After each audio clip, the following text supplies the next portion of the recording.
Hello friends, ఈరోజు మనం చావా గురించి మాట్లాడుకుందాం.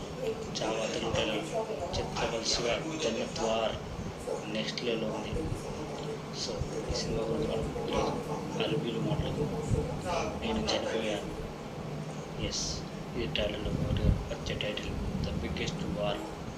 చావా టాప్ మరాఠా ఉమ్మడిగా రండి అని సిగ్నల్ ఇస్తారు శత్రువులకు.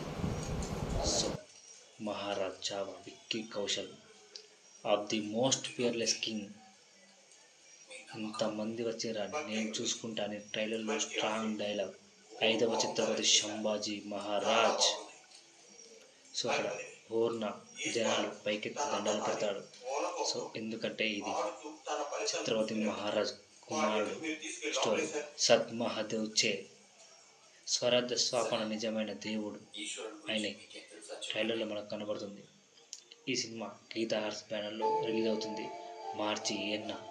సో అందరూ ఎక్స్పెక్ట్ చేసినట్టు ఈ సినిమా బ్లాక్ బస్టర్ ఇప్పటికి దాదాపు 500 కోట్లకు పై వసూలు చేసింది. ఔరంగజేబ్ కాన్సెప్ట్తో ఉంటుంది అప్పటి కాలం నాటి ఈ కథ. సో అందుకే అందరు చాలామంది వెయిట్ చేస్తున్నారు ఈ మూవీ కోసం. సో ఇందులో బెస్ట్ ఏంటంటే ఒక ముస్లిం గెటప్లో ఒక వ్యక్తి వస్తాడు.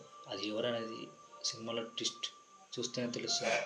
కానీ నెక్స్ట్ లెవెల్ సినిమా తీశారు. ఏ చీకటి లేకుండా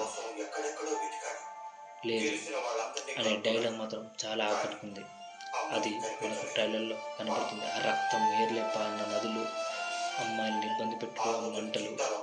సో ఇవన్నీ మనకు చాలా చాలా బాధ కలిగిస్తాయి. సో అది ట్రైలర్లో ఉంది. సంసార్ అని చెప్పే డైలాగ్ వాటర్లోకి వెళ్ళి వచ్చే సీన్ నెక్స్ట్ లెవెల్లో ఉందని చెప్పాలి. సో అమరుడైన ఛత్రపతి శివాజీ మహారాజ్ అనే డైలాగ్, విజయం భవానీ నామ్ పార్వతి పహా, అది ఒక ఎమోషన్తో కూడిన డైలాగ్. నిప్పుల్లో వచ్చే ఛత్రపతి శివాజీ చావా మహాదేవ్.